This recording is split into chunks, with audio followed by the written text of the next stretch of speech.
Olá, meus amores! Tudo certinho com vocês? Eu espero que sim! Eu sou a Jéssica e no vídeo de hoje eu trouxe para vocês um vídeo um tanto quanto diferente, né?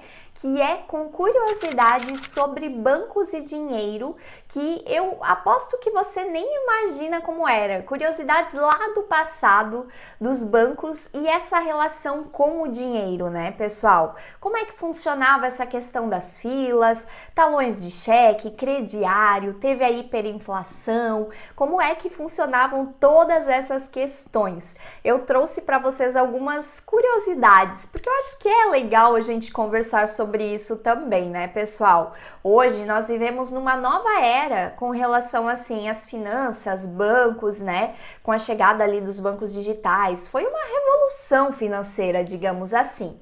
Não só financeira, né, mas em várias áreas, né, em vários setores inclusive. Hoje a tecnologia tomou conta, mas como que era antes, né? Então, eu sei que se você for como eu, bate essa curiosidade. Então, por isso eu separei algumas curiosidades aqui para repassar para vocês, tá, pessoal?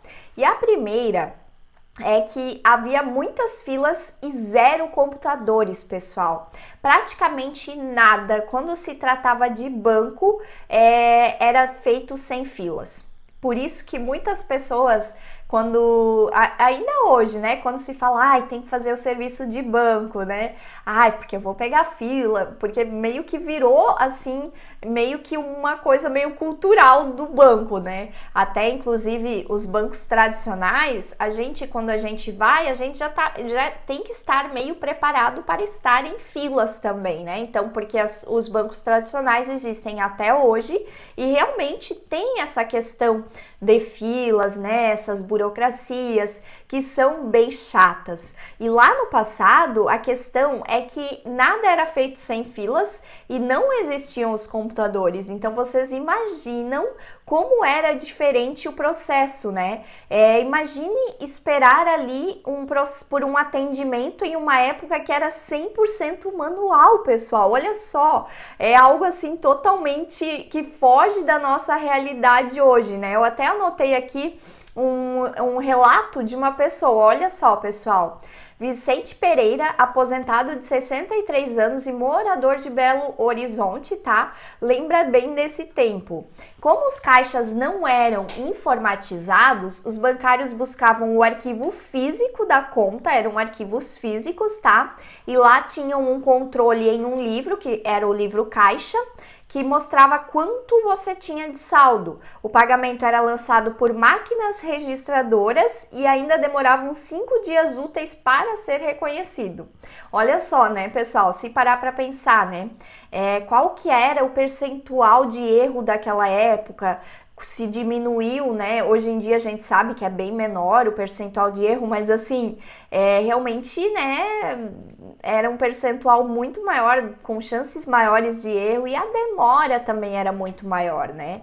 Também teve um outro relato aqui, ó. A gente ficava um bom tempo na fila do banco e precisava pagar tudo nos caixas convencionais, que era aquele lá de dentro, né? Tinha que sair do trabalho no horário de almoço e ficar o tempo todo numa fila para pagar uma conta. Gente, olha só, né? Realmente, assim, algo totalmente que foge da nossa realidade de hoje em dia, né? A segunda curiosidade que eu trouxe para vocês hoje é a questão da hiperinflação. Entre as décadas de 1980 e 1990, os preços dos produtos no Brasil aumentavam subitamente da noite para o dia. Porque foi nessa época, inclusive, que surgiram até alguns hábitos dos brasileiros, como, por exemplo, compras mensais no supermercado, para garantir os preços melhores, porque o período que foi chamado de hiperinflação foi consequência ali de um acúmulo de políticas monetárias e econômicas mal sucedidas, tá? que aliadas ao contexto internacional ruim da época, intensificaram o processo de alta na inflação brasileira também, tá, pessoal? Foi uma época que houve ali realmente a hiperinflação. Também anotei um relato aqui que é bem interessante, né? Foi uma época muito difícil para todos nós brasileiros, porque a gente não conseguia guardar dinheiro. Eu tinha que ajudar com as despesas de casa e tudo que eu ganhava era para pagar as contas e a alimentação, tá? Quem tinha dinheiro guardado achava que tinha muito porque recebia muitos juros da poupança, mas a verdade é que o dinheiro não valia nada. Quem pegava dinheiro emprestado nessa época não conseguia pagar a dívida. Então, assim, foi um prejuízo geral, tá, pessoal? Outra curiosidade que é bem interessante é sobre a caderneta de poupança.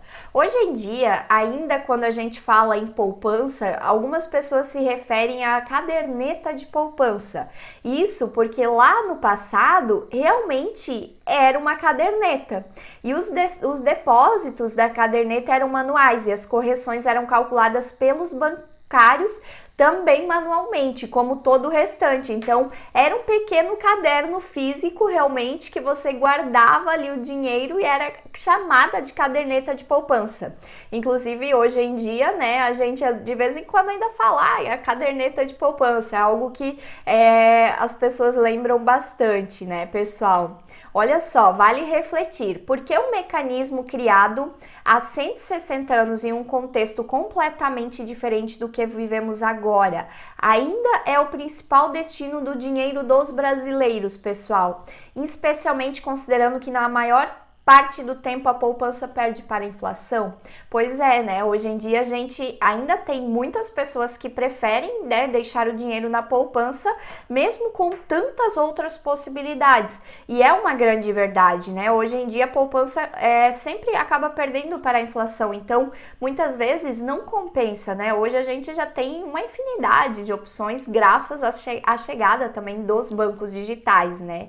Então, mesmo sem entender sobre investimentos, hoje a gente já tem mais opções, então isso acaba sendo muito positivo, né?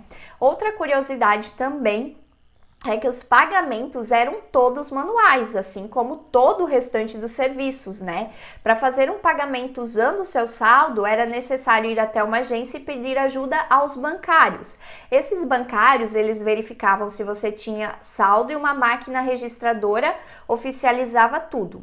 Não tinha computador, então o processo era bem mais demorado, né, pessoal? Então, assim, depois de pagar uma conta, ainda era necessário esperar alguns dias para o pagamento ser reconhecido. O dinheiro circulava por malotes, tá? Então, as agências encaminhavam os pagamentos dos correntistas em papel moeda para o seu destino. Olha só, pessoal.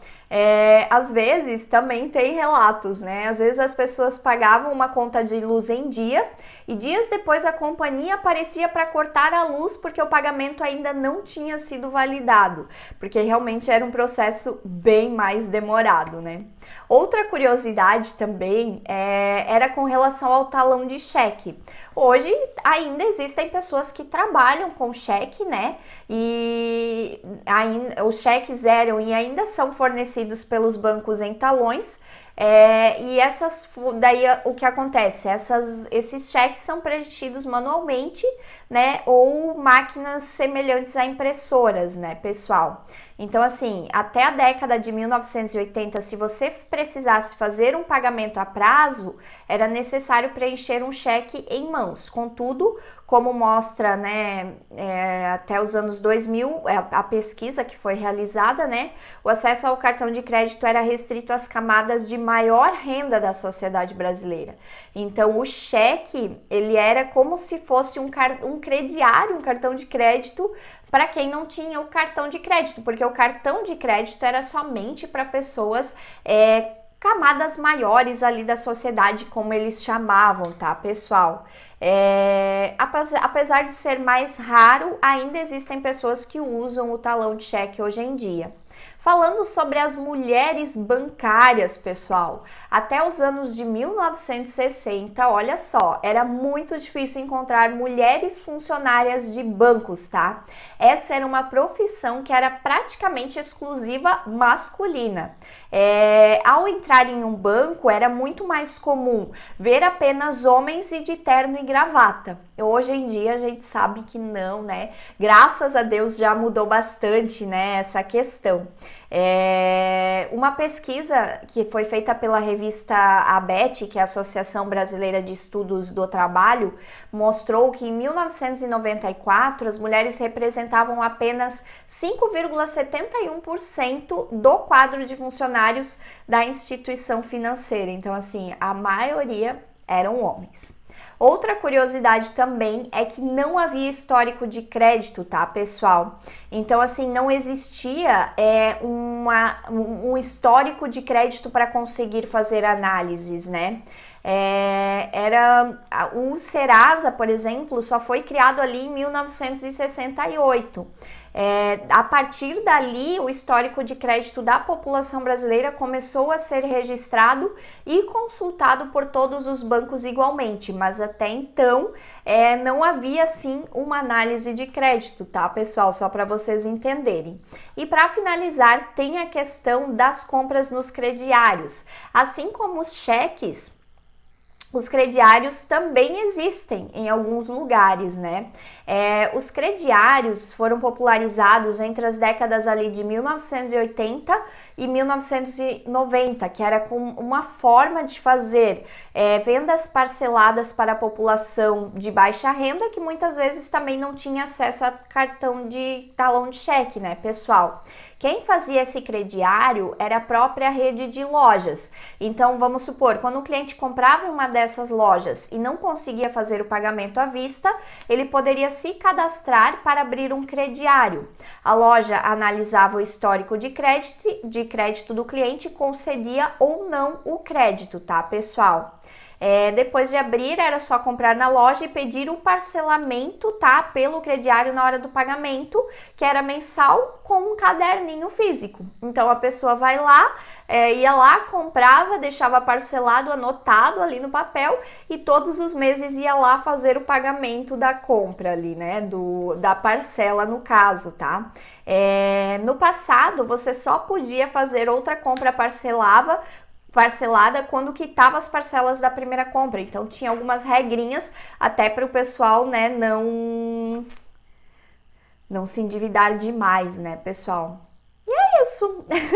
Esse foi o vídeo de hoje. Eu trouxe essas curiosidades, eu espero de coração que vocês tenham gostado. Eu peço para que você compartilhe nos comentários a sua dúvida, a sua opinião, seu relato, até para que a gente possa conversar e se ajudar referente ao assunto, tá bom?